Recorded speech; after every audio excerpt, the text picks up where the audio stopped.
하나님이 나를 위해서 선택한 게 있는데 세 개 중에 오늘 두 번째 시간인데 지난주에 뭘 선택했었다고? 그래요. 누구지? 누가 죽음이라고 그랬어? 응? 죽음. 죽음. 어떻게 하셨어요? 기억하시는 거죠? 응, 응. 오케이. 죽음. 하나님이 우리를 위해 선택하신 게 죽음이라는 거였어요. 그래서 죽음으로 인해서 정말로 냄새나고 더럽고 추악한 우리의 죄를 대신해서 죽어야만 했다는 거죠. 인간의 대표성을 띠고 있는 그분이 죽지 않으면 안 됐다. 그게 지난주 설교예요. 그럼 오늘은 뭘까?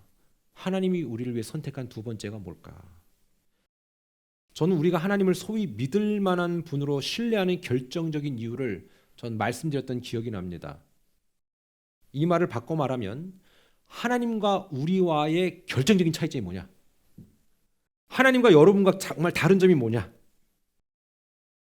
하나님과 나와의 다른 점이 뭘까? 이거는 수사학적인 표현이지 물은 게 아닙니다. 그래, 맞아. 여러분이 생각하는 거 다 맞아요. 그런데 첫 번째, 하나님의 계획은 결코 즉흥적이지 않다는 겁니다.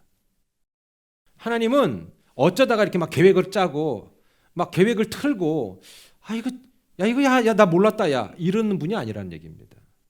하나님은 결코 즉흥적이지 않습니다. 두 번째, 하나님은 그 계획을 반드시 이루신다. 아멘?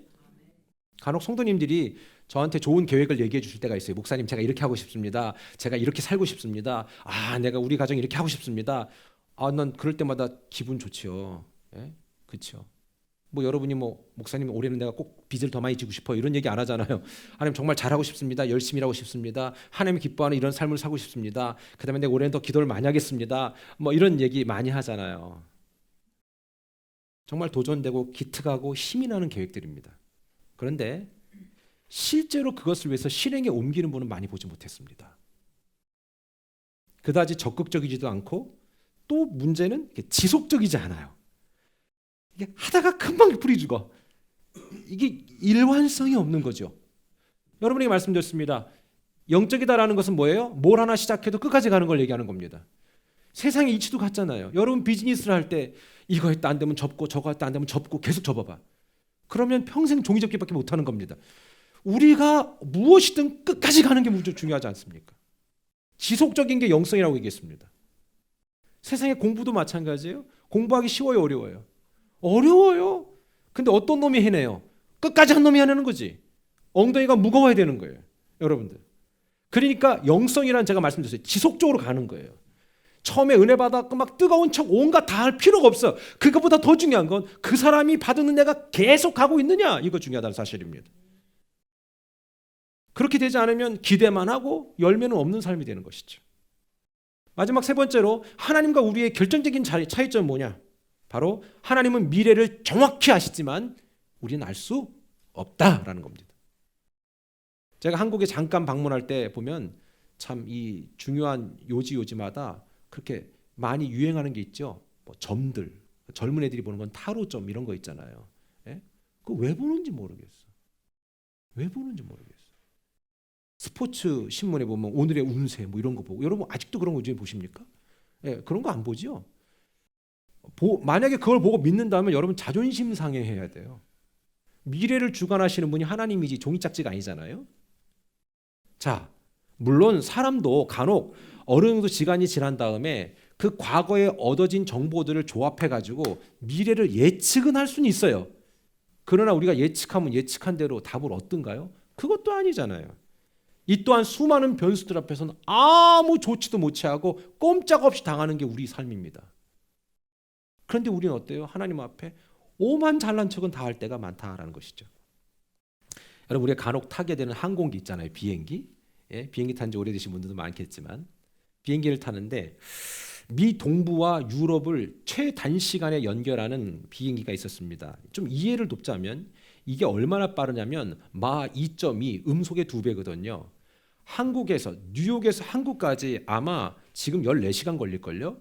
그런데 이 비행기를 타면은 7시간 40분 걸립니다. 엄청 빨리 가는 겁니다. LA에서 서울까지는 한 5시간이면 갑니다. 이 엄청나게 빠른 비행기가 2000년까지 운영을 했습니다. 그래서 프랑스에서, 유럽에서 동부 뉴욕으로 계속해서 사람을 실어 날랐던 기억이 있습니다. 이미 알고 계시겠지만 에어프랑스가 제작한 에어프랑스 4590편, 즉 콩코드 여객기입니다. 이거 아시죠? 앞에 뾰족한 거. 하지만 2000년 7월 단 한 번의 항공사고로 파리 샤를 드골 공항을 출발했던 이 비행기는 이륙하자마자 88초 만에 공중 폭파됩니다.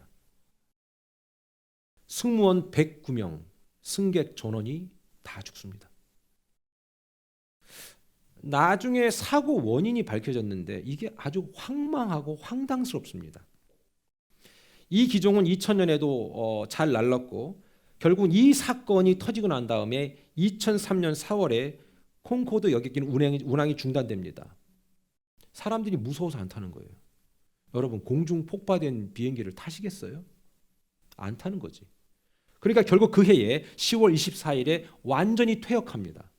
역사의 흔적에서 사라져버린 것이죠. 그게 콩코드 여객기입니다.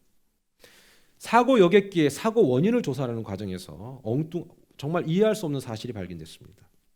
사고의 근본적인 원인이 뭐였냐면 콩코드 여객기가 뜨기 바로 5분 전에 컨티넨탈 항공 DC-10기가 먼저 이륙했습니다. 이게 이륙할 때 그 엔진을 덮고 있는 아주 작은 스트립이 있습니다.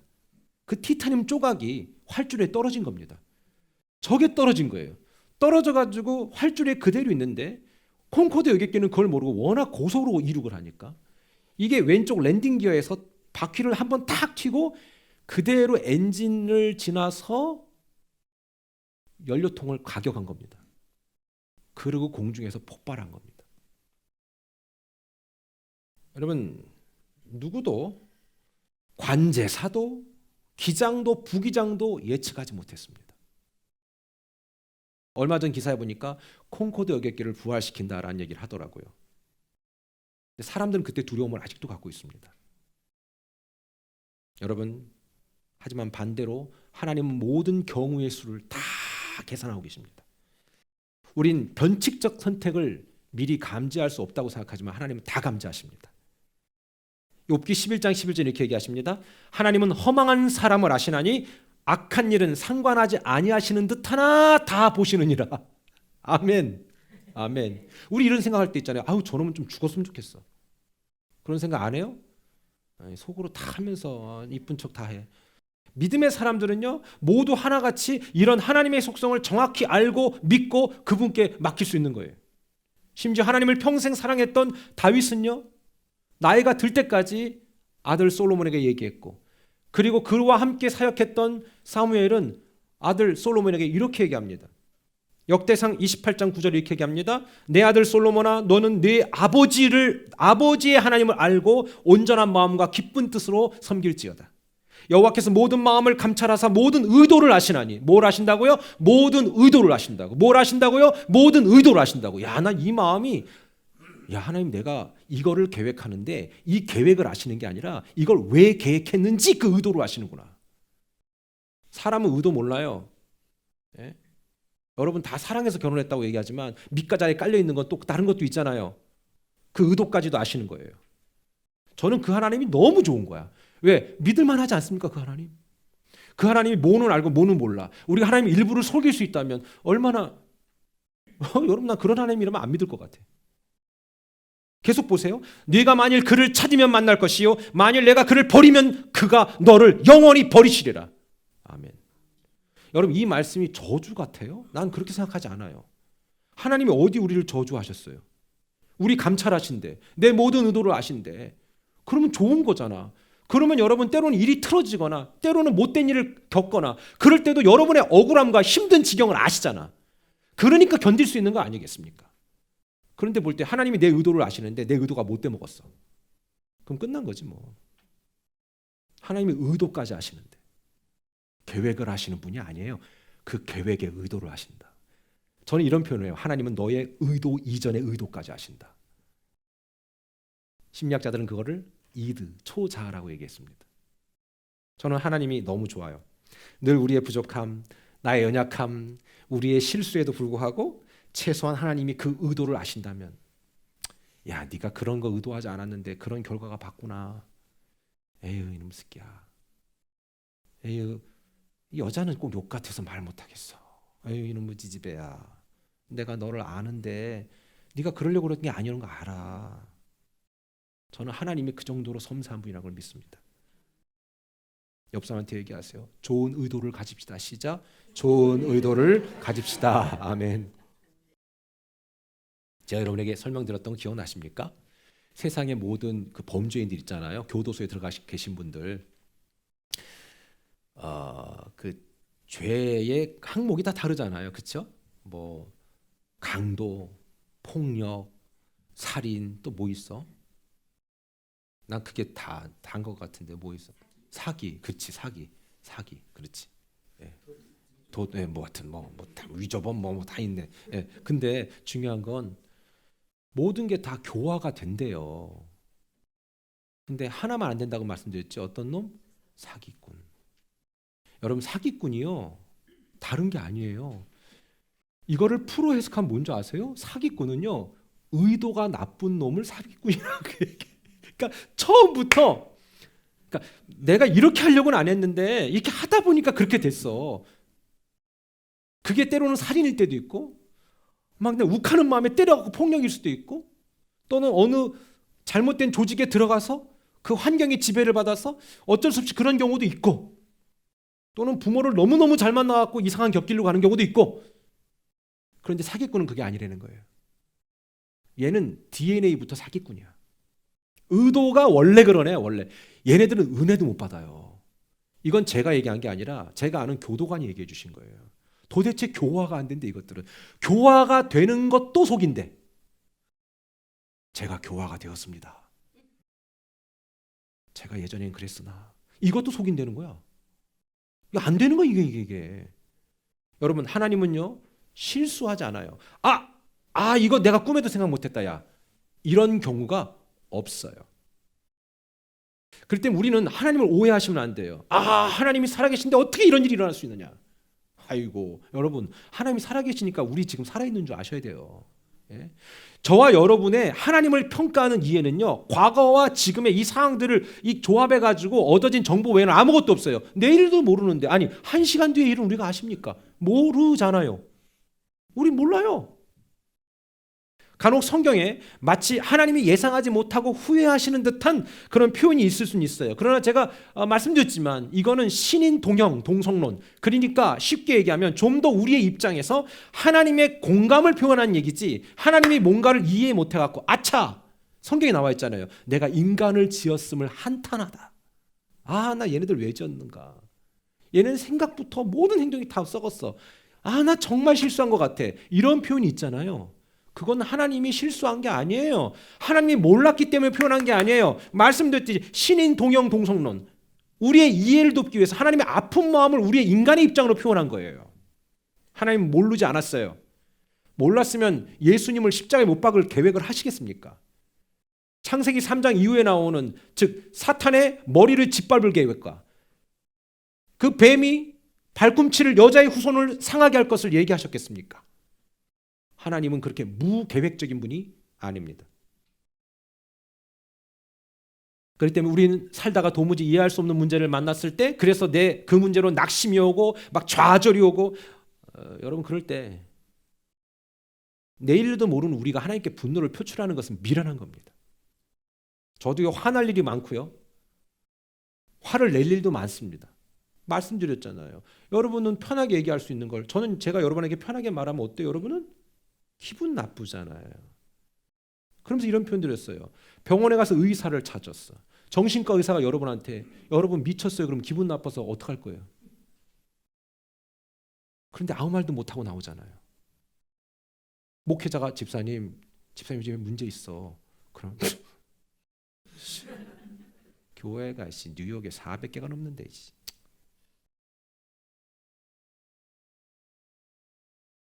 그래서 제가 요즘에 얘기 안 하는 거예요. 우리의 해석이요.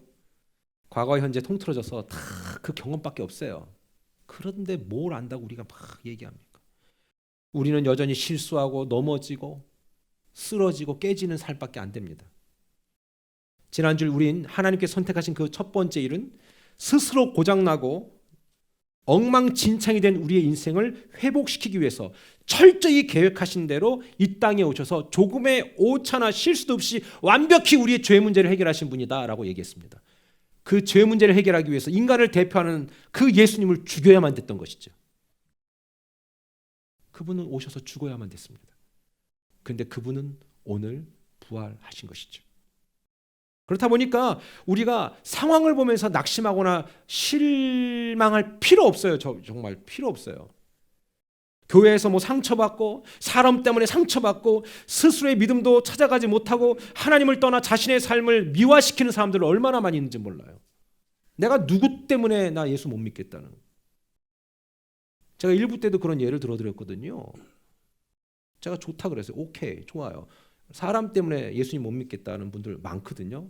그리고 교회 안 나오는 분들 많아요. 근데 내가 물어볼게 하나. 교회 올 때마다 매번 예배 한번 참여하면 내가 많이는 못 줘. 10만 불씩만 드릴게. 안 오실 분 계세요?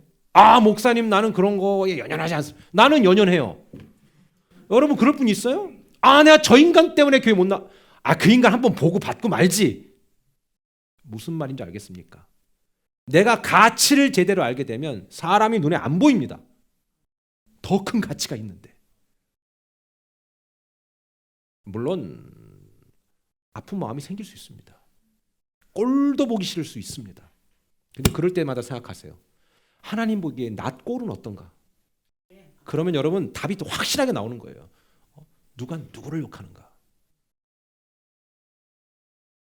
교회라는 곳은요, 완벽한 사람들이 완벽한 일을 해내는 곳이 아닙니다. 교회는 병원이에요. 그것도 종합병원. 다 환자들이세요. 이 앞에 있는 사람도 환자, 여러분도 환자. 우리 각자 아픈 부위는 다른 거예요. 환자가 환자들끼리 너 환자야. 웃긴 거 아니에요, 여러분? 되게 웃긴 거 여러분 그게 정말로 코믹한 거예요. 다른 게 웃긴 게 아니라 우리가 환자이지만 정말로 우리의 주치의 되신 예수님 앞에 고침받는 거 아니겠습니까? 네. 신앙이 어린 애들이나 그런 말 하는 거예요. 그래도 교회 안 나갑니다. 교회는 다 썩었다고 얘기합니다. 내가 볼 땐 그 사람이 속이 제일 썩었어. 다 자기 합리화지요. 다 자기 피해 망상이에요. 누가복음 5장 32절에 보면 명확히 얘기해요. 내가 의인을 부르러 온 것이 아니다. 죄인을 불러서 회개시키려 하고 왔다. 이게 예수님이 오신 목적이에요. 근데 그 당시에도 사람들이 몰랐던 거예요.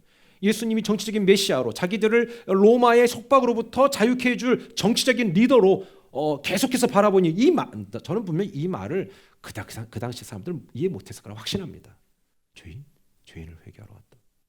저분 따라다니면 한 건 할 것 같은데 막 병든 자의 손 온전 낫고 앉은 배 일어나고 막 봉사가 눈을 뜨고 하는데 그래서 12 제자들이 그렇게 죽도록 따라다닌 거예요. 걔네들도 뭔가 좀 콩고물 떨어지는 거 얻어 먹으려고. 그러다 나중에 죽으니까 정신 바짝 차리니까 이게 아니구나 그러고 다 도망간 거예요, 집으로. 여러분 알았다면 도망갔겠어요? 그러니까 예수님이 부활하시니까 그때 다시 맨정신으로 돌아온 거예요. 야, 우리가 잘못 짚었으나 우리가 우리의 본질을 이제 깨달았다 이거죠. 뭐가 뭘 욕해요? 누가 누구를 정죄해요? 하나님 앞엔 모두가 다 죄인이에요. 우리 1부 때도 했으니까 2부 때도 해야죠. 옆에 있는 분한테 안녕하세요 죄인님. 시작. 안녕하세요 죄인님. 죄인 여기 대역 죄인들이 다. 네, 여기도. 네. 그러나 우리는 죄인인데 좀 다른 죄인이에요. 용서받은 죄인. 아멘. 복음을 받아들였다는 이유 하나만으로도 용서받은 죄인. 죄의 문제가 해결된 죄인. 그러나 복음을 받아들이지 않은 사람은 죄의 문제가 해결되지 않은 죄인. 그 문제 해결하지 않으면 안 되는 것이죠. 은혜 받은 사람 오히려 사람의 어떻게 허물을 보면 어때요? 걔가 뭘 알아? 나도 그땐 다 그랬어. 때가 되면 좋아질 거야. 이런 좀 여유로움이 생겨요. 물론 저는 영혼을 방치하라는 게 아니에요. 기다릴 줄 아는 능력을 가져야 된다는 얘기를 하고 있는 겁니다. 그러나 은혜가 없는 사람은 어떤지 아십니까? 은혜를 어설프게 받은 사람은요, 잘 들으셔야 돼요. 하나님으로부터 받은 그 영원한 생명이 자기 의로 인해서, 자기 어떤 노력으로 인해서, 자기의 어떤 행동으로 인해서 얻어졌더라고 착각해. 입으로는 그렇게 얘기 안 하지만 그런 착각이 이상하게 있어요. 그러니까 어때요? 자기의 행동이 되게 커 보이는 거지. 평생 잘못된 자기 교만에 빠져서 남만 정죄하다가 그렇게 죽게 되는 거예요. 이것도 사탄이 원하는 수법이에요. 남 정죄하느라 자신은 보지 못해요. 남 판단하느라 자기의 처지와 상태는 분석 못해요. 저는 집에서도 항상 요즘에 그런 얘기해요. 집에서도 야, 나 하나 잘하자. 나 하나 잘하자. 나 하나 잘하자. 야, 이게 가장 복음적인 얘기더라고. 나 하나 똑바로 하자. 나 하나 똑바로 하자. 여러분, 은혜 받지 못한 가정은요, 그래서 항상 서로 정죄한다니까. 내가 너만 낳았고 인생 꼬였어 임마 이런다고. 아니요. 잘 들으세요. 여러분, 뭐 우리가 밤에 몰래 보쌈 당해온 사람 여기 계세요? 아무도 없어요. 내 의지로 다 간 거지. 근데 어때요? 계속 정죄하잖아요. 근데 은혜 받으면요, 정죄 안 해요. 주님, 둘 중에 하나라니까. 십자가를 지든 뽀개든 둘 중에 하나 간다니까. 하나님이 우리에게 놀라운 선택의 권한 줬잖아요. 내가 다 선택한 거지 내가 저놈 만나서 팔자 흰 게 아니에요. 제가 놈이라고만 얘기해서 좀 우리 남자들이 괜히 이상하게 다 죄인이 됐는데 놈 말고는 욕 같아서 못하는 거예요. 내가 지금. 그렇지 않아요? 여자도 마찬가지예요. 남자도 마찬가지고. 누가 누구를 정죄해야 합니까? 사도행전 2장 24절에 보면 하나님께서 그를 사망의 고통에서 풀어 살리셨으니 이는 그가 사망에 매여 있을 수 없었습니다. 하나님이 예수님을 사망에 그냥 가둬가지고 십자가에서 죽고 끝냈다면은 우리는 그분을 통해서 구원을 못 받지. 그러나 그분이 사망, 즉 죽어야만 했고 부활이라는 놀라운 소망을 이루기 위해서는 1차적으로 죽어야만 했는데 이 죽음의 사건에서 끝났다면 그분은 우리의 의지의 대상도 아니지. 그러나 그분이 죽음에서 끝나지 않고 사망에서 생명으로 옮겼기에 우리가 소망이 있는 거 아니겠습니까? 세상에서 가장 충격적인 사건은 죽은 사람이 사는 거예요, 여러분. 네? 여러분, 죽은 사람, 완전히 죽은 사람이 사는 걸 현장에서 본다면 여러분도 어떡하겠어요? 그거 믿을만 하지 않겠습니까? 예수님을 믿는 우리들은요, 그러니까 결국 다시 살지 못할 사람처럼 살면 안 됩니다. 저와 여러분들은 다시 살 거예요. 아멘? 다시 살 거라고. 저도 만약에 그냥 죽는 게 끝이고 그냥 흔적 없이 사라질 존재라면 내가 예수님 뭐하러 믿어요? 저도 그냥 화끈하게 왔다가 화끈하게 가지. 네? 인생 뭐 있어? 안 그래요?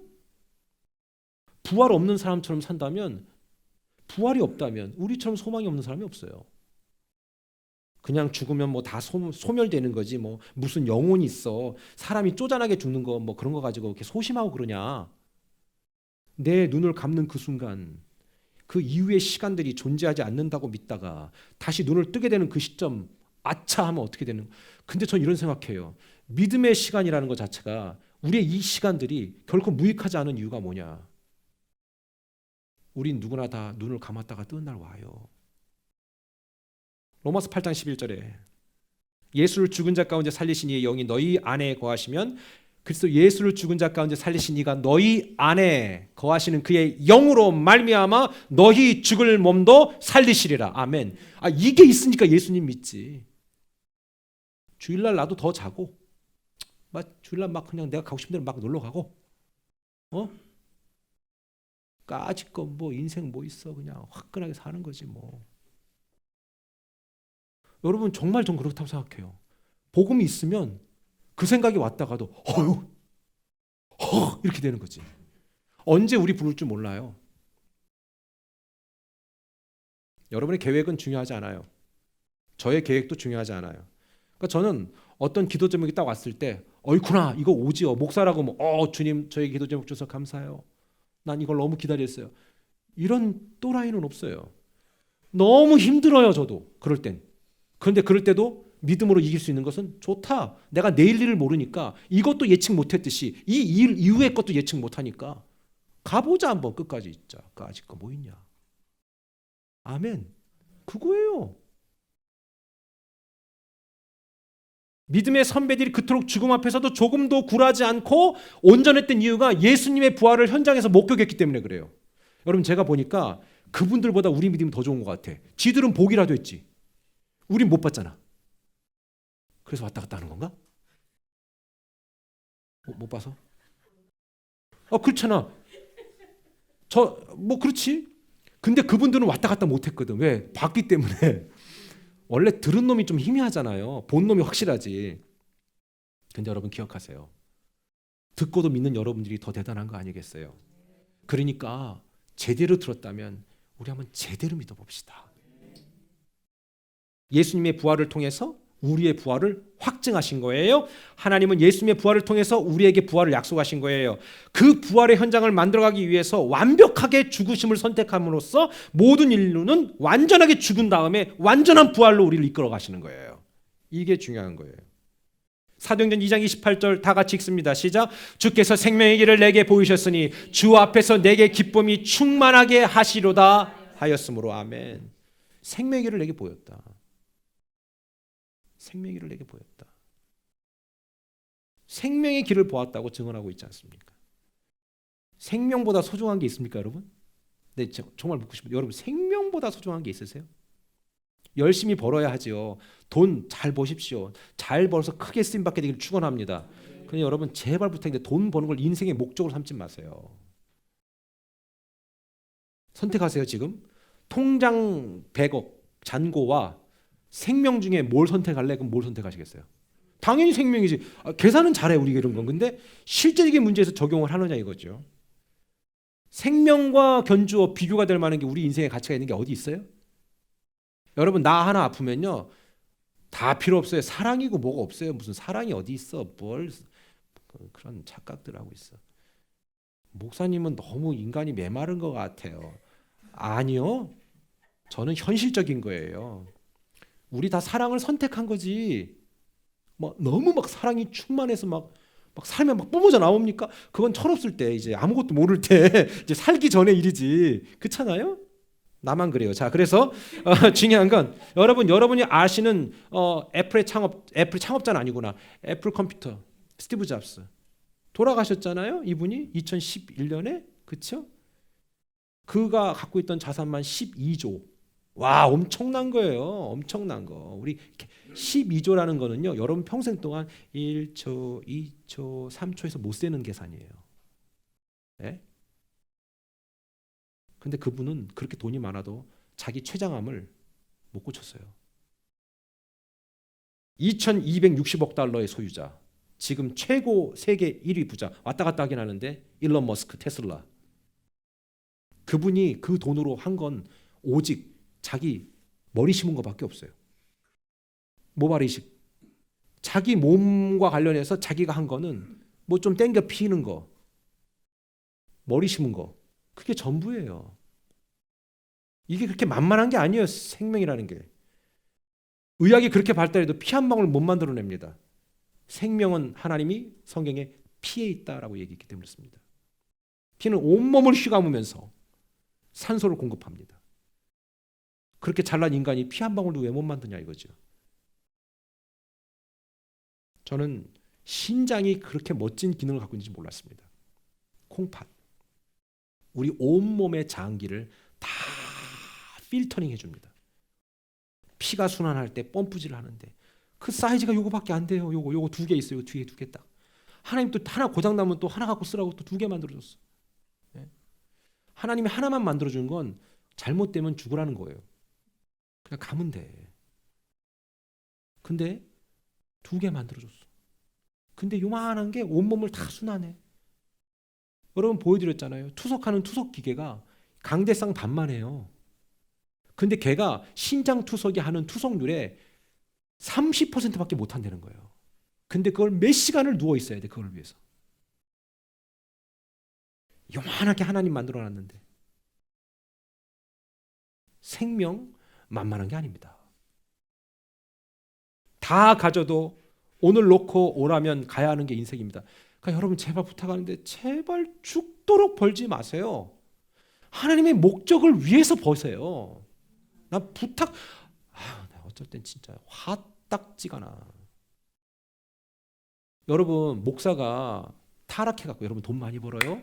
뭐 주일이고 나발이고 없수 그냥 벌어. 무조건 벌어. 헌금 많이 해. 저 이런 목사 아니잖아요. 난 여러분이 못 벌어도 괜찮아요. 헌금 못해도 괜찮아요. 중요한 건 뭐예요? 타협하지 말아라. 이거 타협하지 말아라. 타협하지 말아라. 이럴 때 인상 쓰면 안 되는데 웃으면서 얘기해야 되는데 타협하지 말아라. 좀 찌질하게 좀. 그리고 하나님이 나 망하게 했다는 거예요. 여러분 하나님이 망하게 하지 않습니다. 만약에 내가 순종하는데 망했다? 그건 하나님의 뜻이야. 그냥 망하는 것도 뜻이야. 그 정도의 대포가 있으라고 말씀드렸잖아요. 여러분이 주의 목적을 위해 살고 있다면 잘못되는 게 아니라고 말씀드렸잖아요. 쫄지 마시란 말이 쫄지 마시란 말이. 옆 사람한테 얘기하세요. 쫄지 맙시다. 시작. 쫄지 맙시다. 쫄지 맙시다. 그럼 아직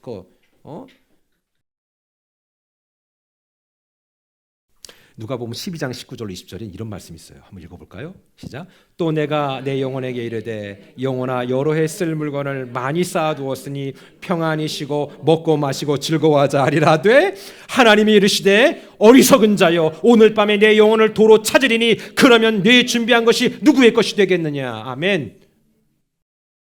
이게 죽도록 본 사람의 삶이에요. 우리 죽기 위해서 버는 건 아니잖아요. 쓰기 위해서 버는 거잖아요. 주의 목적을 위해서 죽도록 여러분 그 쓰는 놈은 따로 있다니까.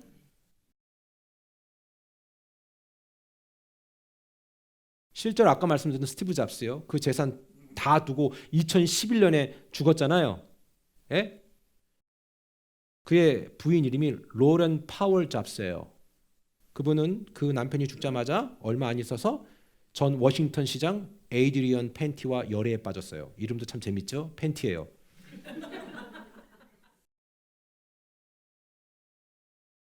뭐 인생 뭐 있습니까? 번 놈 따로 있고 쓰는 놈 따로 있다. 뭐하러 죽도록 벌어요? 주의 목적을 위해서 버시지. 그래 이 말씀 들으니까 내가 너무 은혜 받았어. 인생 뭐 있어. 실컷 놀다 가는 거지 뭐. 그럼 그분은 정말 실컷 혼자 은혜 잘못 받은 거죠.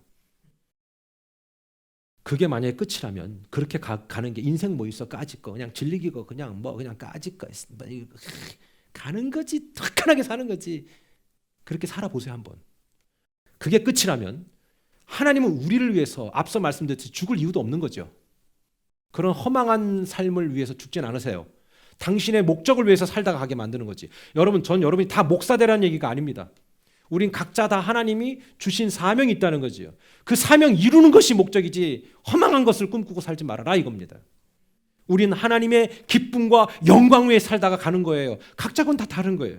전 여러분들이 그 일들을 잘 하고 있다고 믿습니다. 말씀드렸잖아요. 우리 본업은 다 똑같다. 하나님의 영광을 쓰임받는 거. 아멘. 근데 여러분의 생업은 다 다르잖아요. 이 땅에서 주어진 일들이 있잖아요. 그거 열심히 하는 거잖아. 왜? 목적은 나 잘 세고 잘 먹고 잘 사는 게 아니다.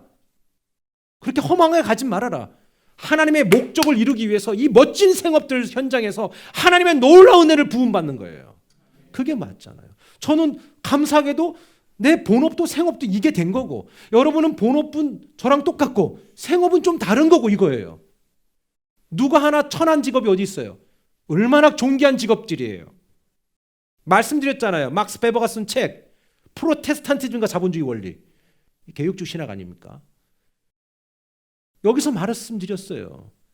여러분이 갖고 있는 모든 직업은 성직이다. 거룩한 직업이다. 물론 저 바에서 이런 거 하면 거룩한 직업은 아니지. 이건 아니지. 여러분, 우린 이 땅에서 주어진 그 짧은 시간 속에서 하나님의 목적을 위해 살다가 하나님의 영광을 위해 쓰임 받고 갑자기 부름받아 하나님 앞에 서야 될 사람들이 우리라는 사실입니다. 이 말씀 꼭 잊지 마세요. 요한일서 2장 17절 이렇게 돼 있어요. 시작. 이 세상도 그 정욕도 지나가되 오직 하나님의 뜻을 행하는 자는 영원히 거하느니라. 아멘. 저는 요즘에 그 재밌더라고. 그 틱톡도 이렇게 보면서 저는 이렇게 보면 요즘 사람들이 이렇게 생각하는구나, 요거 하는구나. 근데 가끔 가다 보면 연예인들 나이가 젊었을 때하고 지금하고 그런 거 이렇게 비교 사진 나오는 거 있죠. 여러분 기억하세요? 여러분이 어렸을 때 봤던 원로 배우들은 다 지금 돌아가셨어요? 물론 여러분이 돌아가시게 생긴 분들도 계시겠지만 다 죽었어 이미. 그리고 어때요? 옛날에 그 기라성 같은 그 배우들 다 지금 중년 이후예요. 그치요? 이 사람이 이렇게 늙었어? 깜짝깜짝 놀래잖아요. 자기 늙은 건 생각도 못하고. 저도 많이 좀 사람이 사겄더라고요. 사겄더라고. 사랑하는 여러분, 이 세상도 내가 그렇게 추구했던 정욕도 다 지나갑니다. 나중에 여러분 힘 빠지고 기운 빠지면 결국 주님 앞에 서야 합니다. 그런데 저는 압니다. 이 설교가 끝나고 오늘은 밥은 특별히 안 주지만 국 한 숟갈 탁 떠먹는 그 순간에 그 모든 고민은 사라지고 우리가 다시 그래야 또 살게 되니까. 근데 기억해야 됩니다. 요한일서 2장 24절로 25절에 너희는 처음부터 들은 것을 너희 안에 거하게 하라. 처음부터 들은 것이 너희 안에 거하면 너희가 아들과 아버지 안에 거하리라. 그가 우리에게 약속하신 것은 이것이니 곧 영원한 생명이니라. 아멘. 제 부모도 저에게 아주 병적이었습니다. 우리 가족 전체의 병적이었습니다. 그분도 아마 허물이 많았을 겁니다. 그러나 하나님은 그 부모의 허물이 아닌 그분을 통해서 하나님을 보게 했고 그 하나님을 저도 병적으로 얘기하고 있습니다. 제 자식한테도 그렇게 얘기할 겁니다. 제가 만나는 성도들과 사랑하는 성도들에게도 그렇게 할 겁니다. 결국 살 사람은 그 중에 있습니다. 다 살리면 얼마나 좋겠습니까마는 그건 하나님이 하실 일이고 부활은 죽음이라는 과정 없이는 불가능합니다. 우리나 저나 모두 다 죽을 겁니다. 그리고 그 지퍼백에 까만 지퍼백 두툼한 백에 갇힐 겁니다. 갇히기 전에 우리는 초고속으로 하나님을 보게 될 겁니다. 그때 영의 눈을 떠서 주님을 볼 때 주님 저 받아주세요 라는 사람이 있을 거고 여기가 어디냐?